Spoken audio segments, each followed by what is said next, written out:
Hey guys, what's up? I'm Mike Levitsky, and welcome to day 3 of our lesson a day streak. We'll see if we can keep it alive.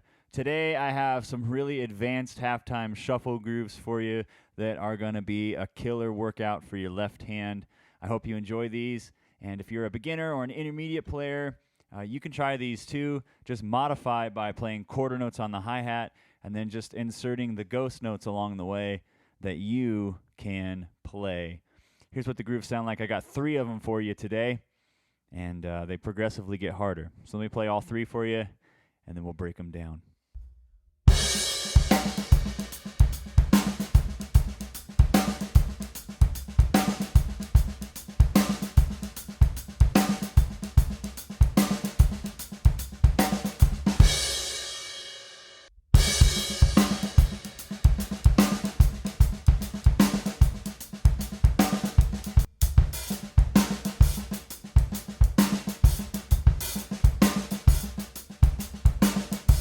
Three super technical left-hand grooves, especially when you start to get those things going fast. My left hand is so tired from working those out in preparation for this video, so much so that I could barely hold on to play them. I really probably should rest for a few hours or a day, let my muscles come back before I demonstrate those. But I got to get a video a day out to you guys. So be sure to subscribe so that you get tomorrow's video. Please throw a like, smash that like down there for me just to encourage me to keep going, keep putting videos up for you. Let's break these grooves down one at a time. They are all halftime shuffle grooves. If you don't know how to play a halftime shuffle, check the cards right here. I'll link to my playlist on halftime shuffle videos. Some of these videos are really old. I recorded them 8 years ago, but the information is still good. The quality of the video is not as good, but still good. Yesterday, we looked at an Eric Moore halftime groove, so be sure to check that out. And in preparation for this video, you really want to be able to play the halftime Swiss triplet exercise video, and I'll put that in the cards right now. So let's take a look at this first groove. Go ahead and grab the PDF in the description below. Just click through. You can download that. You can follow along with me. And let's take a look at it. So we're going to build it up from the ground up just like we did in the last one. We'll start with the kick pattern, and then we'll start adding in ghost notes as we go along. And I'll give you some exercises along the way to help you develop the ability to play these grooves, hopefully better than me. Kick pattern for the first groove sounds like this.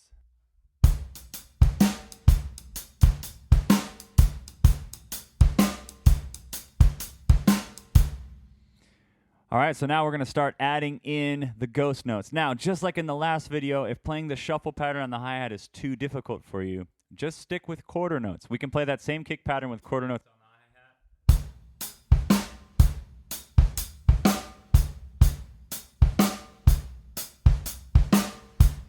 Okay, and we're going to start adding in ghost notes. Now, there is no real easy ghost note to add in on this one, except for maybe measure 2. There is 2 single ghost notes, and those will be the easiest ones in this whole groove. And those are going to go on the T of the beat. We count triplets 1 T ta, 2 T ta, 3 T ta, 4 T ta. So T is the second partial of that, 1 T ta. So if you look at measure 2 of this phrase, we have 1 T ta, 2 T ta. And if you're just playing quarter notes, it's just going to be right, left, kick, right, left, kick. If you're playing the shuffle pattern, it'll be right, left, together, right, left, together. And you should just be able to work that out. I mean, that's like a staple for halftime shuffle, is putting that note in the center of the shuffle pattern. 1 T ta, 2 T ta, 3 T ta, 4 T ta, 1 T ta, 2 T ta, 3 T ta, 4 T ta. Now the kick on the ta, 1 T ta, 2 T ta, 3 T ta, 4 T ta, 1 T ta, 2 T ta, 3 T ta, 4 T ta, 1 T ta, 2 T ta, 3 T ta, 4 T ta, 1, 2, 3, 4, 1, 2, 3, 4. All right, there's the easiest part of the groove. Okay, now let's move on and start adding in some of the harder sections. Oh, there is one on beat 2 of the first phrase. You have that same exact pattern. All right, so you've got, if there's 8 beats in this whole thing, you've got 3 out of 8 down. That's pretty good. All right, so beat number 1, we are going to start this Swiss triplet idea. So a lot of halftime shuffles just have those singles in there. I saw someone years ago playing a ton of ghost notes on their left hand and was always like, what on earth is going on? And over the years, I've sort of deciphered it. And here's what's going on. So we are going to go right, left, together. Right, left, together. Right, left, together. Over and over and over. And you need to get really comfortable with this in order to play these grooves. 1 tita, 2 tita, 3 tita, 4 tita. Right, left, together. Right, left, together. Right, left, together. Right, left, together. That's really hard to say. All right, and then we're going to put the kick on the downbeats. 1, 2, 3, 4. 1 tita. Oh, sorry. 1 tita, 2 tita, 3 tita, 4 tita. 1 tita, 2 tita, 3 tita, 4 tita. 1, 2, 3, 4. And you should be able to count this as you're playing it. I'm trying to talk and play it at the same time. That's kind of hard. All right, so that's beat 1. So 1 tita. Beat 2, we've already talked about. 2 tita. So we put those together. 1 tita, 2 tita.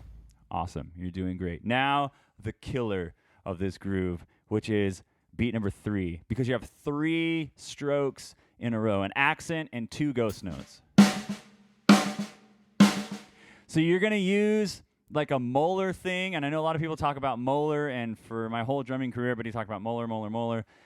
I never really understood molar well. I think I naturally just kind of gravitated towards it. But basically what you're going to do, if you don't know what molar is, you're going to accent a stroke nice and strong, and then you're going to try to use the inertia of that stroke for your second 2 beats. So if you notice when you throw a stick down at a drum, it naturally just wants to come back up, right? I mean, I'm not really lifting it up, so watch. I'll try to open my hand and put the stick down, and you'll be able to see it go up on its own. See that? So if I just go like this, open hand, just one finger, and I push the stick down, it should come back. Let's see. Oh, yeah. Okay, it's coming back, just like that. So, all right, so one finger, down, comes back. So what we're going to do is we're going to guide that energy back down into the drum. And I do that by lifting my hand and turning my wrist down towards the drum.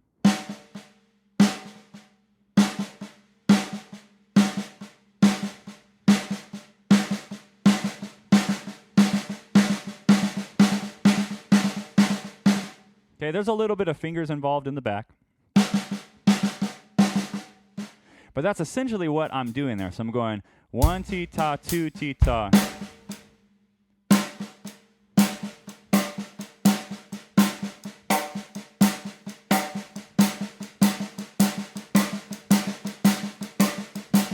And you can just practice this. Oh man, I got too fast on myself.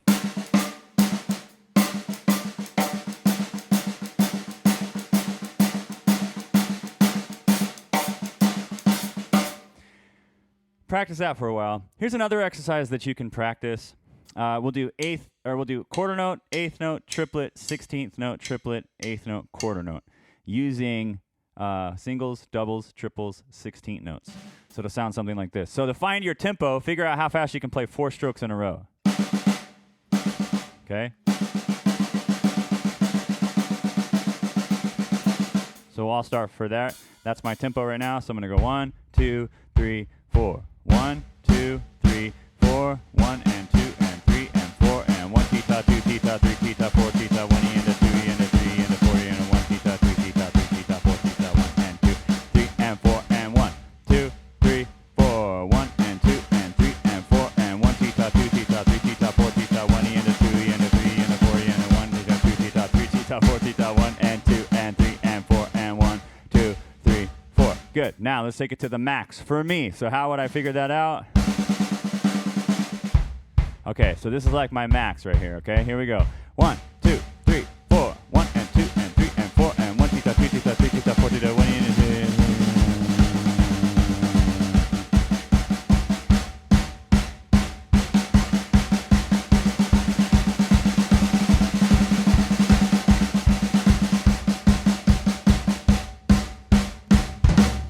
Good. And you can play it on different surfaces because there's a lot less bounce, like on a floor tom.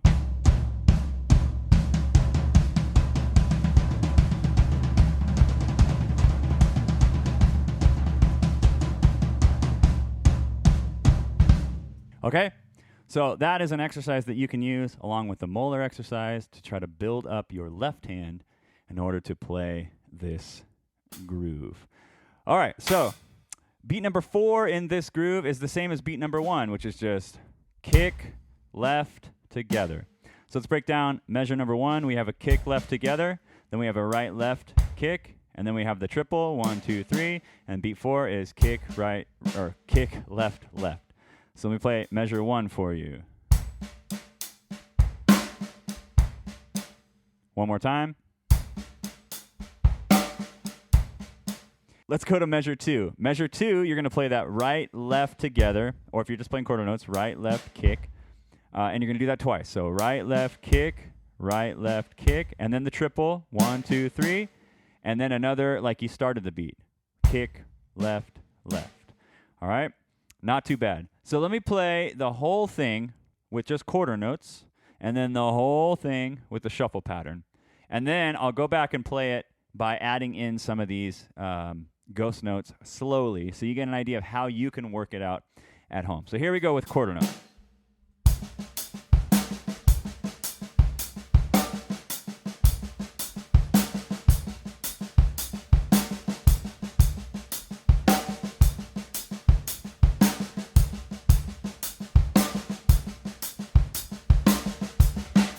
Okay, and then with the shuffle pattern and at the slower speed.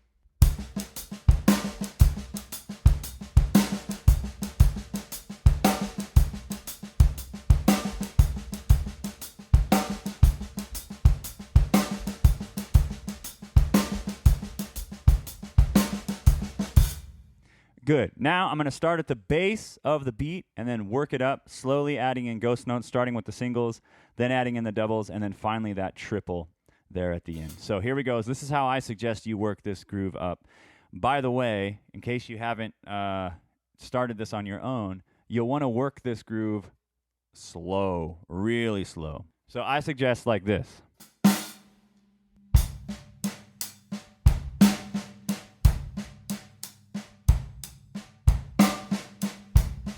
Okay, now let me work that groove.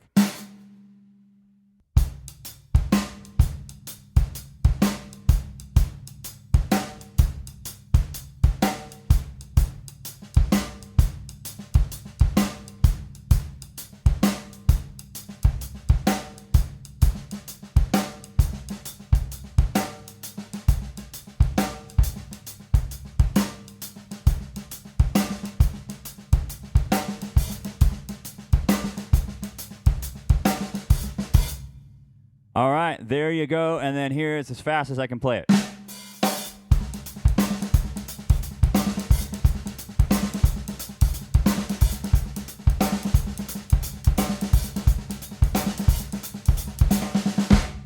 Oh, man. Little sloppy, but that's okay. That's all right. That's how we push ourselves. All right, here is groove number 2. This one is still hard. It's still hard. So in this one, I shifted the left hand over so that we're playing on the downbeat and the T. So we're playing 2T.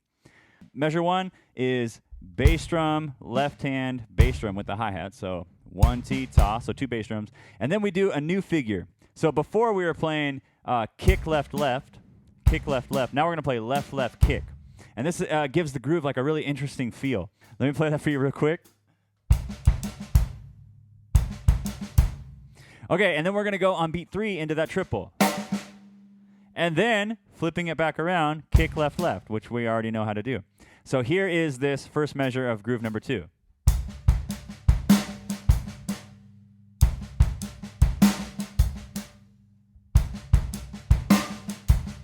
Measure number 2 is the same as the last groove we played, only we have this left, left kick on beat number 2, just to kind of give it that backwards feeling. I like the way it sounds.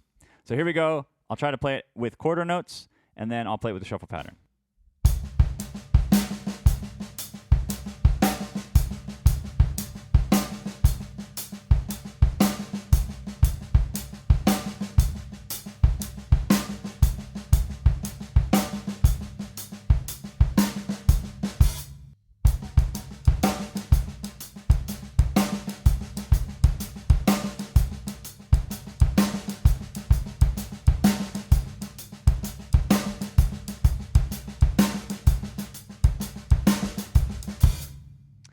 All right, let's look at the third groove. The third groove is just like the second groove, only I've added some open hi-hats to make it even harder.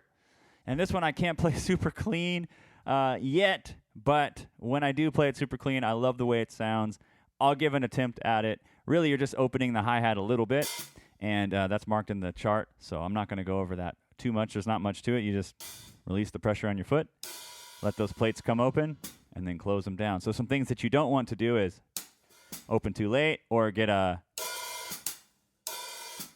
kind of thing. You want to make sure when your hi-hat closes, you're hitting your hi-hat at the exact same time.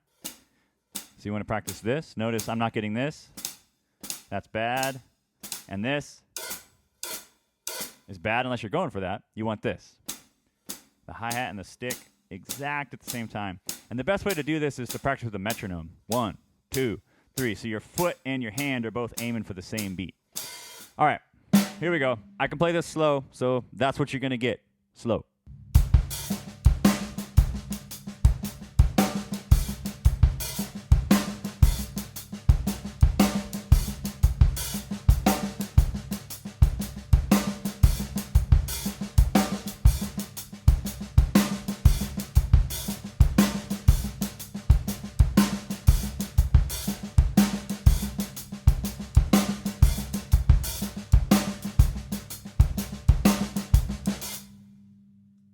There's some mistakes in there, but man, that is hard. So, and I just came up with this stuff, and I haven't had time to work it out. So, yeah, give me a week. Maybe I can work it out. Hopefully, you can work it out, and that'd be great. So, please subscribe to this channel. And for tomorrow's video, please give this a like because, man, I'm working hard. My left hand is tired, and I'm trying to bring some joy in a fearful time with these drum lessons. Hopefully this helped you out. Please drop me a comment below of encouragement. And I love all of your guys' comments. I really appreciate them a lot. It means a lot to me. So subscribe to my channel, like this video, drop me a comment, and come back tomorrow. Thanks, guys, for hanging out with me today. And I'll see you tomorrow.